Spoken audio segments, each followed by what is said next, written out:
Hello everyone, my name is Junxian Zhao. I'm from University of Colorado Springs. Today I'm going to present this paper, FlashByte, Improving Memory Efficiency with Lightweight Native Storage. I, Adi, and Zhao cooperate and accomplish this work under the instruction of our advisor, Dr. Zhao. Okay, so I will present this paper from these 5 parts. Introduction of cached intermediate data and why in-memory caching is important and what's the issue of traditional cache data. Then, from this issue, we propose our FlashByte, which solves the problem we mentioned, and finally, the evaluation and conclusion. Okay, first, let's talk about the in-memory computing. As the memory hardware DRAM has much cheaper price and larger capacity, it's easy to get more memory resource in computing. Fetching data from memory is much faster comparing with fetching from disks, so it is the trend for in-memory computing. Spark is the most representative engine for in-memory computing. It speeds up the computing by caching all intermediate data in memory. Thomson helps improve the approach of Spark caching. It introduces different storage levels such as in-heap and off-heap. With these cache data, applications are more failure tolerant. And Spark is working on Java Virtual Machine, short for JVM. And the cache data could be in-heap or outside of JVM. Also, we can say it off-heap. Now, let's see introduction of the intermediate data caching. So intermediate data is data generated during computing, but not the final result data. Caching intermediate data help us to reduce the procedure of computing. If there are failure happens and reusing of data, intermediate data can speed up the execution time. There are different places we can place cache data, maybe on disk or maybe in memory. And in memory, we have 2 options.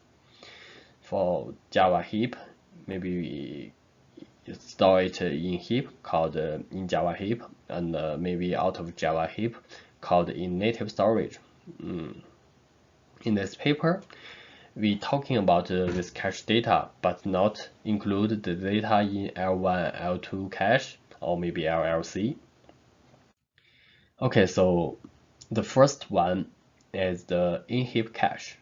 The cached data is stored in Java heap. There is the default approach for caching intermediate data. So as the cached data can be fetched directly from Java heap, the speed of regenerating the intermediate data is much faster. But as we know that the data are cached in the Java heap and they are objects. Objects are of the low space effective. So this kind of caching is of high memory consumption and also incurs high GC overhead. The figure shows 4 representative workloads of Sparks. They are from Heaven benchmark. The cache data are stored in Java heap. We can see that the GC time is really high in k-means. It's even reached 55%. If the GC time is more than 10%, we usually think it is an issue need to deal with.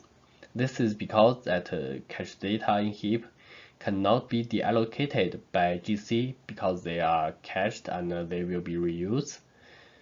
So it reduces the effective heap space for the computing and also reduces the recycling objects in each GC.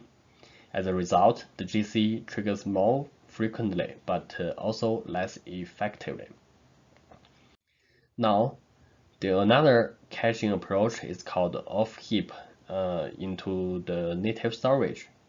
So we know that the format of Java objects is only available in the JVM. So if we want to store the cache data out of JVM, the intermediate data in Java is transformed into a serialized sequence. When we need to get the cache data back, we need to deserialize this data. This process is called serialization and deserialization. The process is a CPU-intensive operation. With serialization involved, more CPU utilization means longer execution time. The case study is also from the Spark Bench. We compare k-means workloads from in-heap approach and the off-heap approach. We can see that the off-heap one reduced the GC time dramatically. This is due to the larger available space in the Java heap comparing with the in-fault approach. More available space means more memory resource for computing when the heap size is the same. Without cached in heap, more memory can be freed from GC, so GC is more effective. However, the problem here is that though the GC time is much less, the execution time is prolonged dramatically. To analyze why this happened, we get into the detail. So here's a macroscope of what happened in k-means workloads. So the k-means is comprised of 14 subjobs. Each subjob has a Spark DAG figure. The right two columns show the execution time of each subjob for the in-heap approach and the off-heap approach, respectively. So what we can see from this is that for most the subjobs, off-heap approach has a better execution time and some even less than 50% of the in-heap approach. We painted them in green. However, we can see that for the subjob 0, it has a very long execution time for the off-heap approach. We get into the source code, and this is where the caching data happens. In other words, is that serialization happens in this subjob. So now we will summarize the issues of traditional caching approach. In-heap approach has the benefit of accessing cached data, while the overhead of memory consumption increases GC time and leads to bad performances. For the off-heap approach, it stores the data in native storage, avoiding larger overhead, but incurs a long execution time by serializing intermediate data. And what if we can get both benefits? That means low GC overhead and also low serialized overhead. To solve this problem, we propose our FlashByte, a lightweight native storage. So FlashByte caches the data in native storage without serialization. And I will show this design in detail. The main idea of FlashByte is avoiding serialization overhead in native storage. Serialization is a data format using for transmitting Java objects through internet or storing in disks. It maintains a lot of metadata for recomputing, failure tolerance, and certifications, which are not necessary for caching intermediate data. So, to suppress the data storage in an effective size, we first divide the intermediate data into two parts, metadata and the cached raw data. And we also use 3 transformation or transmission in this process. And now let's first see the data. We get metadata from offline profiling. So each workload only have several kinds of cached data. The profiling gets the structure of each intermediate data for caching. Metadata is kept in Java heap. It is of trivial size and get the transmission of intermediate data to cached data and vice versa. When transforming intermediate data to byte sequence in Java heap, metadata gives instructions for building this byte sequence. Then, the byte sequence is wrapped with byte buffer and stored in native storage. The metadata will also be used when we try to regenerating intermediate data from the cache data in native storage. As the profiling of metadata is offline, comparing with the serialization is much more time effective. And then let's see the 3 steps for the transform and the transmit. The first step is transform intermediate data to byte sequence. Byte sequence fetches the important data for computing. In other words, raw data to build the byte sequence. As we have offline profiling, it's much faster than the serialization. The second step uses byte buffer to wrap the byte sequence. Then transmit the byte buffer into native storage. There is no need for more computing in this step, except the allocation of the memory in native storage. And for the last one, we use the metadata to regenerate the intermediate data. As we can access the byte buffer directly in JVM, we don't need 2 steps to rebuild, so there is no intermediate cache between the intermediate data regeneration and the cache data, which is much memory effective. And here is an example show the comparison between a serialized data object and what FlashByte cached in native storage. The figure illustrates an object 4, which is serialized into bytes. Each line is comprised of 60 byte data. The green part means the metadata for serialization. It contains different metadata such as sequence number, header, reference, name strings, padding, and etc.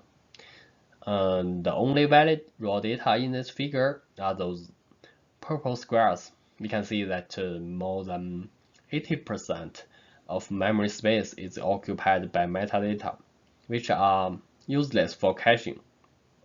Though they are important for the general transmitting Java objects, they are not useful for the cache. This is where our FlashByte can show its better performance. We see that FlashByte only stores 32 bytes into native memory. So 25 bytes of raw data and 7 bytes for the auxiliary bytes. They are used for separate each strings. This is for the design. Now let's see the evaluation part. I will show 4 different types of workloads from Spark here. Word count is a representative for working without iteration. PageRank is a web search application which has iterative computing. And for k-means and naive Bayes, they are machine learning workloads. We can see the configuration of each workload in the table. Okay, so the first is the time reduction. Comparing with default in-memory caching, FlashByte gets good improvement, especially for k-means, which is 4 times faster. Figure B and Figure 3 show the FlashByte gets better performance for both GC time and data transmission time. Here is an exception is that word count. It's for the in-heap, it gets the best performance. This is because word count is of little data reuse. Our FlashByte focus on the iterative jobs like web search, machine learning. Okay, so now here is about the memory reduction. We show it from 2 different parts, both the memory consumption and the cache size.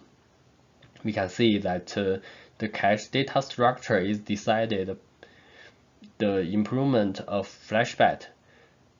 for the word count, page rank, this kind of string structure, the improvement is not that high.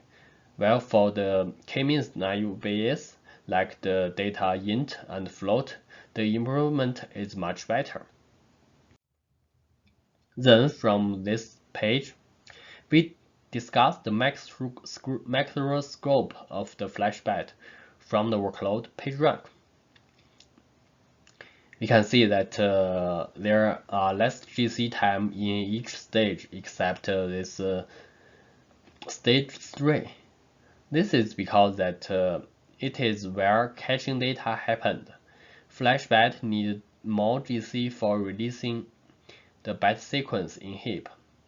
And figure B, we can see for the FlashByte, it has a much stable input size. This is because as we cache the data off heap, there will be more available space in the Java heap, which means that enough space for computing so that cache can always be kept in the Java heap in each stage, so the input size is stable. And here I want to show that from the 3rd to the 12th stages, they are iterative stages.